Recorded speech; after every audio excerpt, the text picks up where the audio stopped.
You ever wonder why a man only begins to see a woman clearly when she's already walking away? It's as if her absence suddenly illuminates every corner of his psyche, like light pouring into a cave he didn't know existed. For months, maybe years, he was blind to the quiet magic in her patience, deaf to the language of her softness, numb to the stillness that wrapped itself around him. And yet, the moment she turns her back, not out of anger, but acceptance, something ancient stirs within him. This is not about ego or conquest.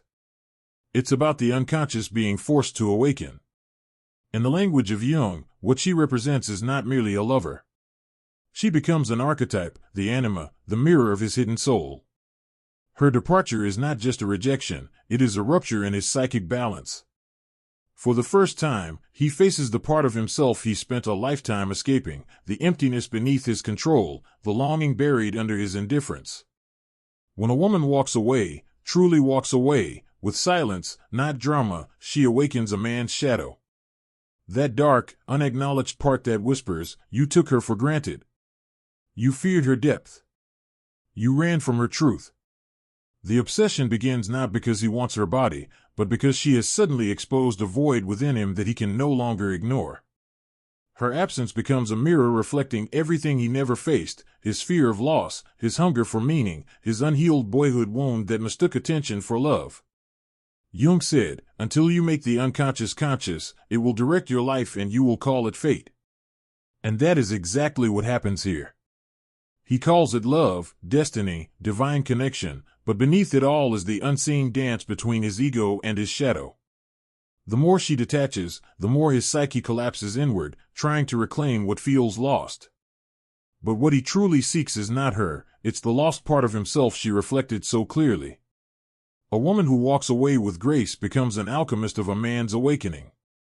Her silence transforms into the sound of his own reckoning. Her distance, into the mirror of his dependency.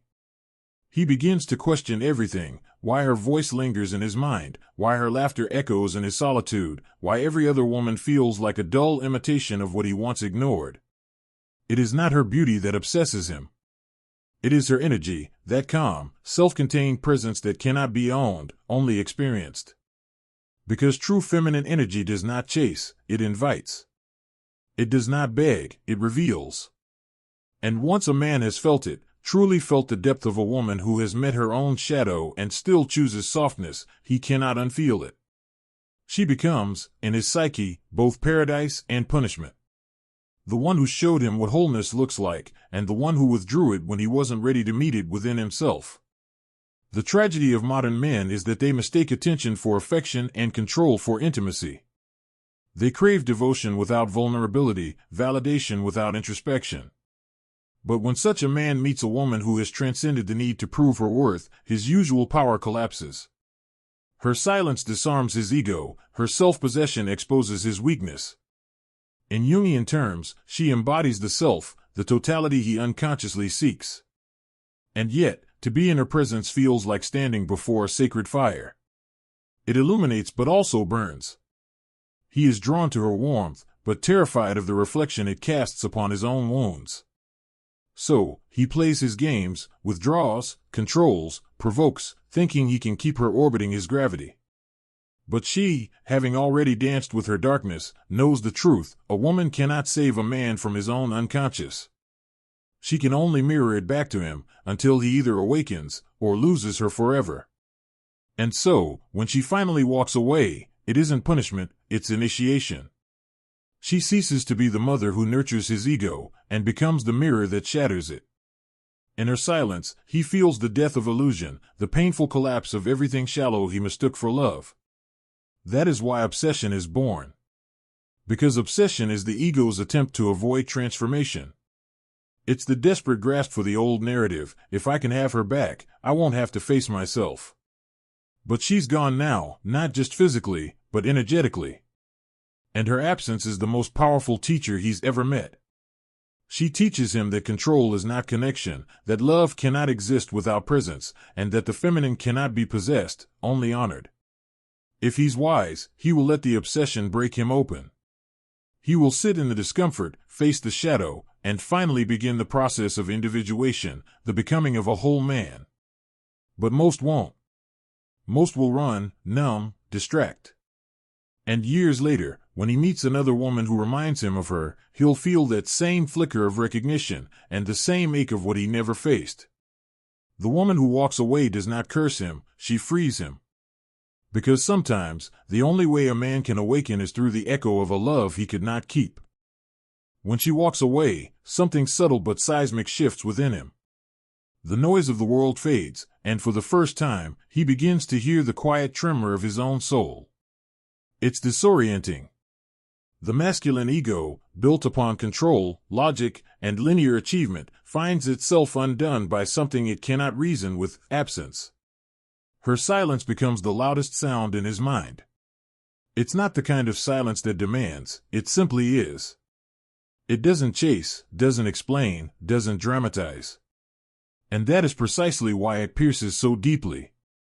Because true feminine detachment is not a performance, it is spiritual equilibrium. When a woman no longer seeks to be understood, she becomes untouchable.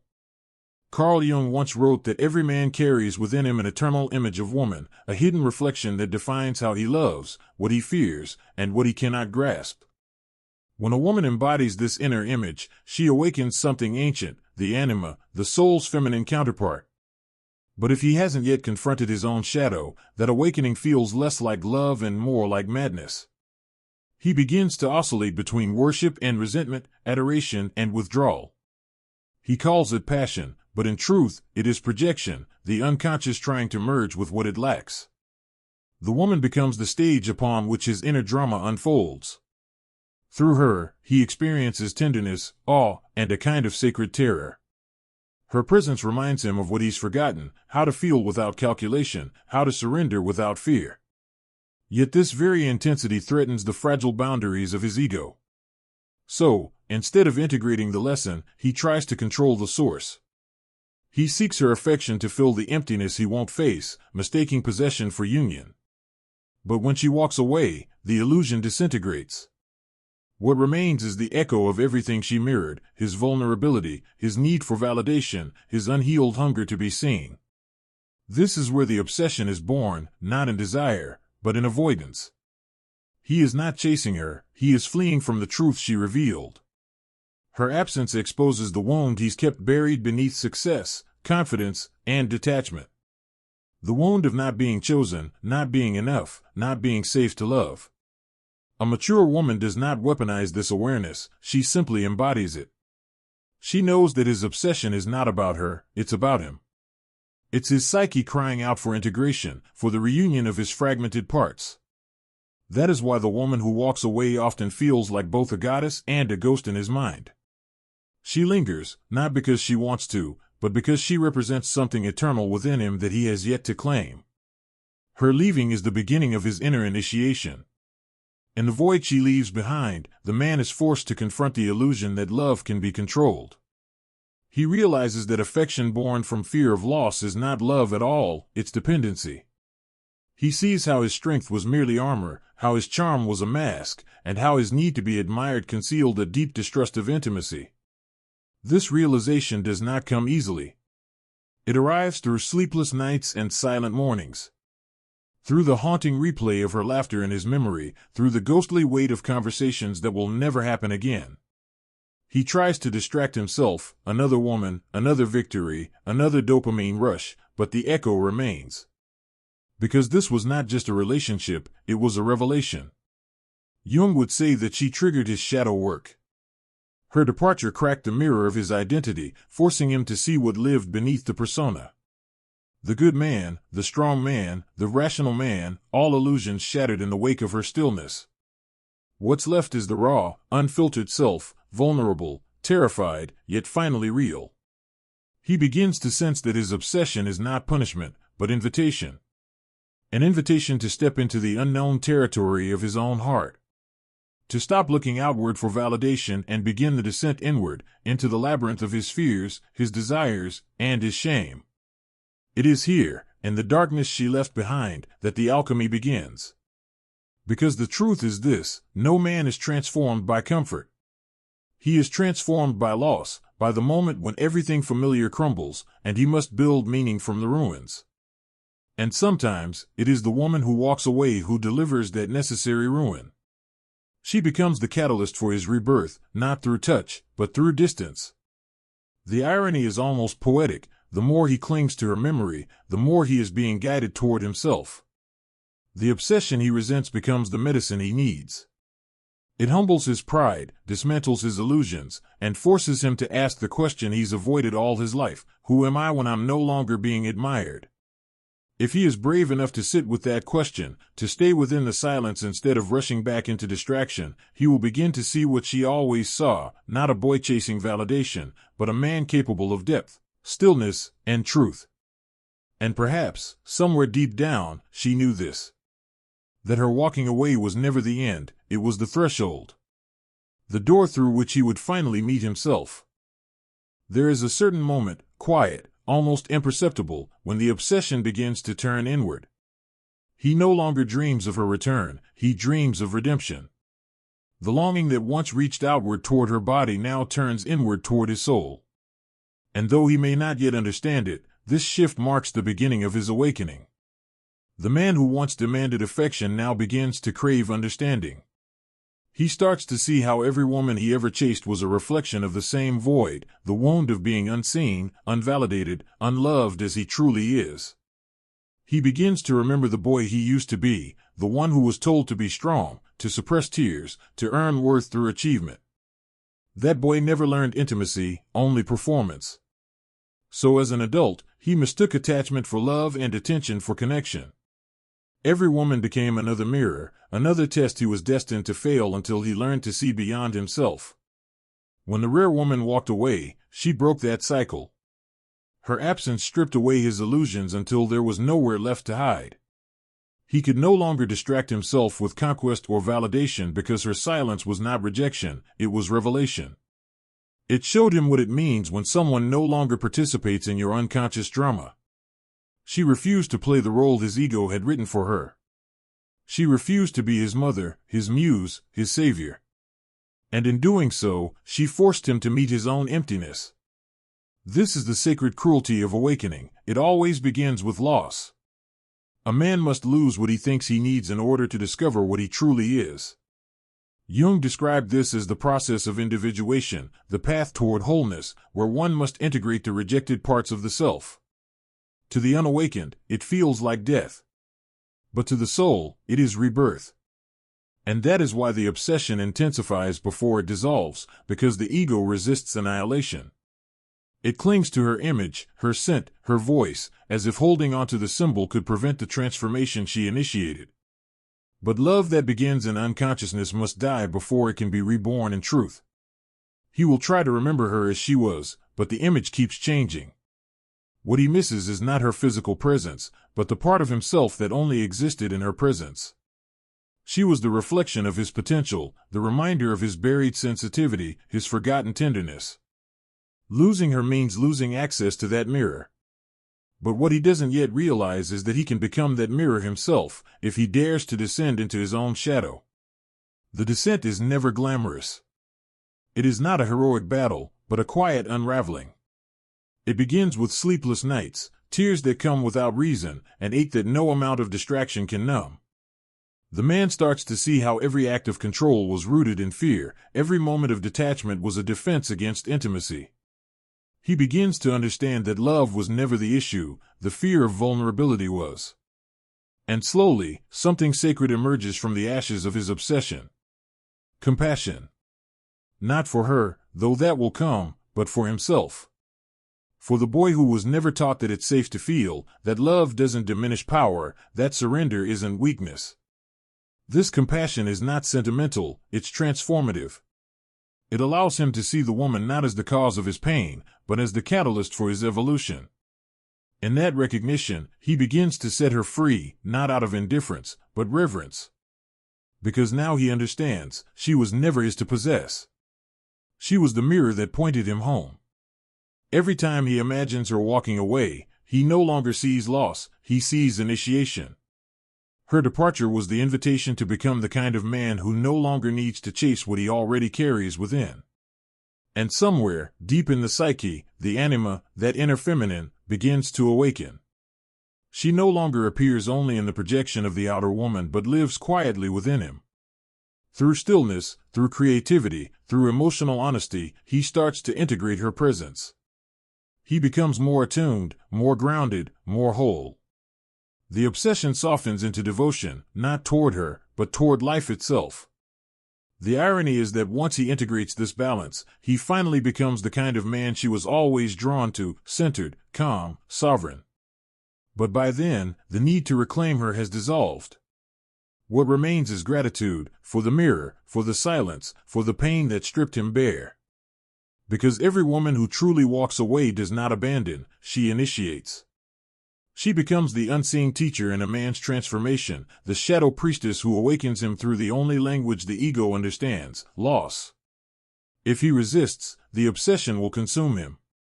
But if he surrenders, he will find in that very ache the seed of his own awakening. And one day, when he meets another woman, he will not see her as salvation, but as reflection, another soul on the path, another mirror of the divine. Then, and only then, will he understand the quiet truth she always embodied. That love was never about possession, but remembrance, the remembrance of what he was always meant to become. Time passes. Seasons turn. The intensity of his longing fades, but the imprint remains, not as pain now, but as wisdom. What once felt like torment becomes initiation. The woman who walked away is no longer a ghost that haunts him, she is an archetype that guides him. Her memory is less a wound and more a compass, pointing him toward a life lived with consciousness, not craving. In her absence, he learns what presence truly means. For the first time, he begins to listen, not to words, but to silence. He learns to sit with discomfort instead of escaping it, to feel without needing to fix.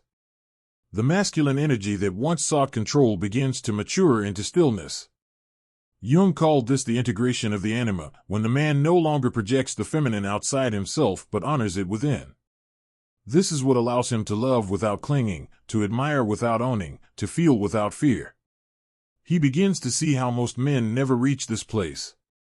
They spend their lives chasing reflections, new faces, new bodies, new thrills, each one another mirror of what they refuse to see in themselves. They call it romance, but it's repetition. They call it love, but it's longing. The difference between obsession and devotion is consciousness, and consciousness only arrives after the loss that breaks the old pattern. The man who has faced his shadow no longer fears it. He has met the ghosts that live beneath his charm and strength, the fear of rejection, the ache of inadequacy, the hunger for approval. He no longer hides them behind ambition or cynicism. He lets them breathe. Because he now understands that vulnerability is not a flaw, it is the threshold through which authenticity enters. And yet, the story of her departure lingers, not as regret, but as reverence. He understands now that she did not leave to punish him. She left to preserve herself. A woman who walks away from unconscious love does not do so in anger, she does so in truth. Her intuition recognizes when the connection has stopped growing, when it has begun to feed only the ego's hunger. She knows that to stay would be to shrink, to silence her essence, to betray her evolution. And so, she departs, not to teach him a lesson, but to remain loyal to her soul. This is the secret few men ever comprehend. The more awakened the feminine becomes, the less she tolerates anything that drains her energy. A woman who has faced her own darkness can see through the illusions of love built on dependency. She does not need to prove her worth to be chosen, she embodies it in her being. Her presence becomes like a sacred mirror, it reflects truth. And truth is rarely comfortable. When she walks away, she is not rejecting love, she is rejecting unconsciousness. She is choosing wholeness over attachment, silence over chaos, alignment over validation. In that choice lies her power, the quiet, devastating power that unravels every false version of love she once accepted. The feminine, when fully awakened, does not roar to be heard, she whispers and the world listens. For the man, this realization is both liberation and humility.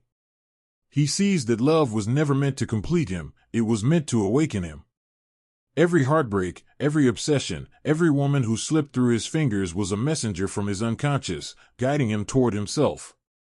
And as he integrates that truth, the need to possess dissolves into something far purer, presence. He becomes the kind of man who no longer fears solitude. Because solitude is no longer emptiness, it is communion, with the self, with the divine, with the eternal feminine that now lives within him. He no longer seeks a woman to fill a void, but to share a fullness.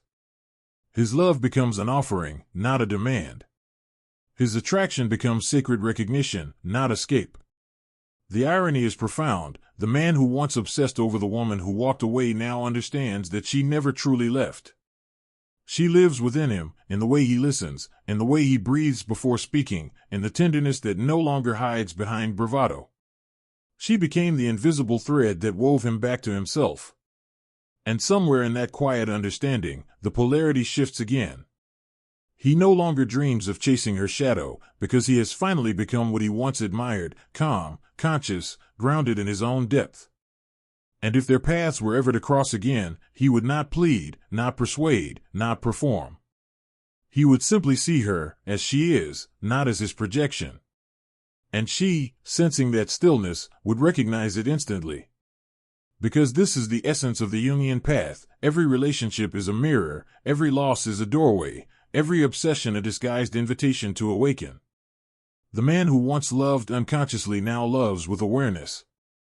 He no longer clings to what leaves, because he understands that what departs is never meant to punish, only to purify. And perhaps this is the final paradox. He had to lose her to find the feminine within himself. He had to endure obsession to discover peace. He had to walk through longing to arrive at wholeness. What began as heartbreak becomes initiation. What began as desire becomes devotion. The woman who walked away did not break him, she unmade him, so that the real man could finally emerge. By now, the man has crossed the invisible border that separates yearning from understanding.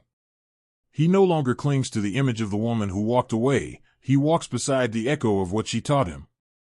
And within that echo, a deeper truth begins to unfold, that love, in its purest form, was never about another person. It was about awakening to the divine mirror within himself. When Jung spoke of individuation, he described it as the process by which the soul becomes whole, the reunion of opposites, the integration of the masculine and the feminine, the conscious and the unconscious. For most men, this journey begins not through comfort, but through the wound. The feminine enters his life like a flame, warm, illuminating, but also capable of burning through every illusion he's built. The man who resists that fire will call her too intense. The man who fears it will label her mysterious. But the man who dares to endure it will one day understand that she was never his destruction, but his purification. There comes a point in every man's life when he must stop chasing the outer feminine and begin honoring the inner one. The outer woman, the one who left, was the projection, the dream made flesh. But the inner woman, the anima, is the true source of his inspiration, his creativity, his empathy, his intuition. When he integrates her, he no longer seeks validation through conquest, he seeks connection through depth. He no longer needs to dominate, he desires to understand. This is where his obsession dissolves into reverence. Because now, when he remembers her, it is not with bitterness but with grace. He recognizes the sacred intelligence in her departure, how her silence was the medicine his soul required. He realizes that every unanswered message, every unspoken goodbye, every sleepless night was not cruelty, it was initiation. She was never meant to stay, she was meant to awaken. The world tells men that strength means indifference, but Jung, and every mystic who ever gazed into the human soul, knew otherwise. True strength is the capacity to feel deeply without losing oneself. To stand in love without needing to possess it. To honor connection without collapsing into dependency. And the woman who walks away is the ultimate test of that strength. She embodies a paradox that terrifies the ego but nourishes the soul. She loves without needing to stay. Her energy lingers, not as a presence to be reclaimed, but as a reminder of the wholeness he once sought outside himself. She becomes the living proof that love is not a transaction but a transformation. It is in this realization that the man's spirit softens. He begins to understand that women, especially those deeply connected to their feminine essence, do not leave because they lack love, they leave because they refuse to abandon themselves. Her walking away was an act of self-trust.